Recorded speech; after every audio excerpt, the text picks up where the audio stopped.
Monsieur le Tête-Bourgette, à vous. Merci, Monsieur le Président. Alors, chers collègues, considérez-vous saluer et féliciter chacune et chacun pour votre élection ou réélection à titre de député, et de plus, vous, Monsieur le Président, pour la page d'histoire que vous venez d'écrire avec la vôtre en matière de longévité. Cela dit, je veux en liminaire bien chaleureusement remercier les électrices et les électeurs de la circonscription de Bourget qui, pour une 4e fois consécutive depuis 2008, m'ont accordé leur confiance afin de les représenter ici, au sein de notre Parlement national. Je veux leur dire que cet appui renouvelé m'honore, m'oblige et m'inspire à poursuivre le travail de proximité établi avec les familles, les jeunes et les aînés de notre circonscription. Ils peuvent compter sur moi pour les accompagner et contribuer à faire de Bourget un coin de pays où il fait bon vivre. Je serai à la hauteur de cette confiance qui s'est instaurée avec la grande famille de Bourget au cours des 6 dernières années. Vous me permettrez également un mot sur ma famille politique afin de remercier, et ils se reconnaîtront, Denis, Marcel, Frédéric, Isaac, Maurice, Félix, Denise, Anne, Monique et Serge, ainsi que tous les bénévoles qui ont travaillé sans relâche pour assurer le 7 avril dernier la victoire du Parti québécois dans Bourget, perpétuant ainsi une fidélité qui prend racine avec l'élection du feu docteur Camille Lorrain en 1970 et par la suite avec celle de notre ancienne collègue Diane Lemieux. Ces 4 élections, en l'espace de 6 ans, m'ont démontré, hors de tout doute, le profond attachement des gens de Bourget aux valeurs et aux politiques véhiculées par notre formation politique. Le souvenir du regretté Dr Lorrain, le père de la Charte de la langue française, m'amène au bref passage que le nouveau Premier ministre du Québec, dans son discours d'ouverture, a consacré à cette dimension fondamentale de ce que nous formons comme peuple et comme nation. Je cite le Premier ministre sur la question de la langue française. « Nous serons vigilants quant à sa situation comme langue commune de l'espace public, comme signe visible de la vitalité de notre peuple et langue de travail. » Fin de la citation. Sans doute, mais cela nécessitera davantage que de la vigilance. Il faudra exercer une extrême vigilance. Le débat entourant la fragilité de la langue française au Québec, et particulièrement à Montréal, ne montrant aucun signe d'essoufflement. Et malgré les progrès réalisés depuis l'adoption de la Charte, voilà bientôt 40 ans, nous serions effectivement inconséquents d'évacuer cet enjeu qui s'impose comme clé de voûte de notre authenticité et de notre avenir en tant que peuple en Amérique. La loi 101 a remonté le cours du fleuve tel que l'avait anticipé le docteur Lorrain. La Charte de la langue française est aujourd'hui le plus important symbole de notre affirmation.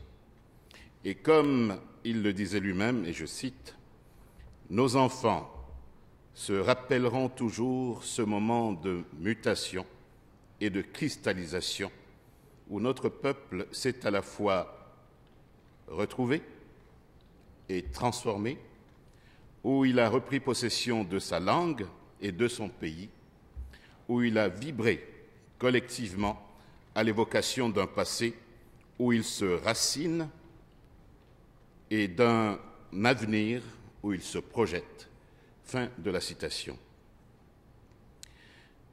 Aussi, Monsieur le Président, depuis mon élection comme député de Bourget, il ne se passe pas une semaine sans qu'une pensée empreinte d'admiration pour le combat du docteur Lorrain ne m'effleure l'esprit. En tant que membre de la grande famille québécoise, un impératif non négociable s'imposera toujours à nous, soit celui de projeter vers l'avenir la même détermination en matière d'affirmation et de promotion du français.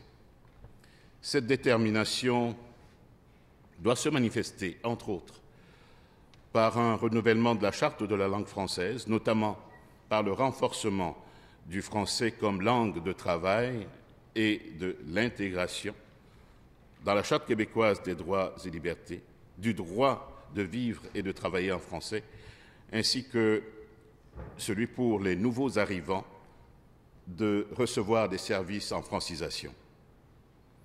Lors du dépôt du projet de loi 14 en 2012, pour une refonte de la charte de la langue française, nous proposions alors de nouvelles mesures pour renforcer l'emploi du français au travail, à l'école et dans les entreprises, en plus d'assurer une meilleure intégration des nouveaux arrivants. En fait, nous devrions nous donner tous la responsabilité de faire la promotion et la défense du français. Ce serait non seulement faire honneur à la mémoire du docteur Lorrain, mais aussi à la persévérance, au courage et à la résilience de tout un peuple. En matière d'immigration, Monsieur le Président, la francisation, nous le savons tous, est la clé de voûte d'une intégration réussie. Nous sommes fiers de voir, année après année, plusieurs dizaines de milliers de personnes choisir le Québec afin d'y vivre et d'y travailler. Aussi, il est de notre responsabilité de leur offrir les meilleures chances de réussite. Le gouvernement de Pauline Marois avait mis en œuvre des mesures importantes dans le dessein de faciliter la réussite de la francisation et de l'intégration en emploi des immigrants nouvellement arrivés au Québec. La loi sur l'immigration au Québec, déposée en février dernier, voulait doter le Québec d'un système d'immigration moderne, axé sur la francisation et l'insertion professionnelle. Dans son discours d'ouverture, le Premier ministre, à ce chapitre, a également été très bref.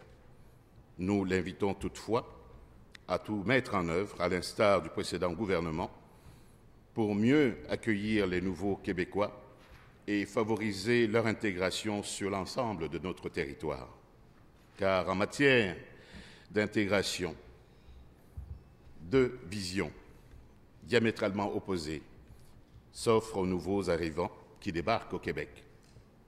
Celle de l'ancien Premier ministre Trudeau, fondée sur l'idéologie du multiculturalisme et sur le bilinguisme, et celle qui, quant à elle, et que nous préconisons, fondée sur l'interculturalisme, la prédominance du français et le partage de valeurs communes. Nous ne le répéterons jamais assez. La prédominance du français est au Québec un facteur majeur d'intégration, la porte d'entrée de la culture québécoise, du travail et du dialogue interculturel. Il y a les valeurs fondamentales que les nouveaux arrivants se doivent aussi d'adopter, notamment l'égalité entre les femmes et les hommes, la séparation de la religion et de l'État, la recherche d'une meilleure justice sociale, la culture québécoise, partie intégrante de cette volonté d'affirmation de notre modernité, et bien sûr la primauté de la langue française comme langue commune et de convergence. En somme, il devrait s'incarner, s'inscrire dans cette citoyenneté fondée sur le vivre ensemble. Monsieur le Président, La langue française fait partie de mon héritage culturel. Ce n'est pas ma langue maternelle. Aussi, j'ai choisi de m'exprimer en français, au Québec, et de contribuer à défendre cette langue belle, mais aujourd'hui d'une indubitable fragilité. Dans une perspective strictement humaniste, je me dois par ailleurs de contribuer à la préservation de l'écologie linguistique. Le Québec compte 2% de la population d'Amérique du Nord. Si des gens comme moi, venus de loin ou de près, ne mettons pas l'épaule à la roue pour contribuer à aider le Québec à assurer sa continuité historique, la déliquescence du fait français en Amérique sombrera pour longtemps. À Montréal, son usage régresse dangereusement. Et si nous baissons la garde, la conséquence sera simple. Dans 2, voire 3 générations, les batailles amorcées par toutes celles et ceux qui nous ont précédés ici ou ailleurs, en dehors de ces murs, seront alors perdues. Pour ma part, j'aime à croire que l'obstination d'un peuple est à l'origine du miracle historique qu'est le Québec français aujourd'hui. Parler français au Québec nous enracine clairement dans son histoire. Et si l'anglais en Amérique est une langue de conquérants, le français est une langue d'insoumis. Ça coule dans les veines des Québécoises et des Québécois. Ça fait un peuple rebelle. On pourrait dire entêté, obstiné, déterminé. Un peuple de moqueurs, de rieurs, de sourieurs. Ça fait un peuple de créateurs, d'imaginatifs, de gens fiers. Ce sont des traits de personnalité qui l'ont amené jusqu'à aujourd'hui. Ce sont ces traits de personnalité qui font que celles et ceux comme moi qui viennent d'ailleurs en deviennent amoureux dès le premier instant. Monsieur le Président, je nous convie à travailler ensemble pour défendre et promouvoir notre langue officielle, le fondement même de notre identité. Merci infiniment.